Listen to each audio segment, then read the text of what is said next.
Masaya pala ako ng ganitong bagay lang.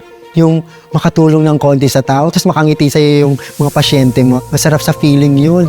Ako po si Ryan Magno, Delivery and Operating Room Nurse sa isang maternity hospital. Una pa lang pagpasok mo, minsan 4 pa yung pasyente, sabay-sabay yan. Iiyak yan sa'yo. Hindi nila alam anong gagawin na halos nag-hallucinate na, nagdidelirio.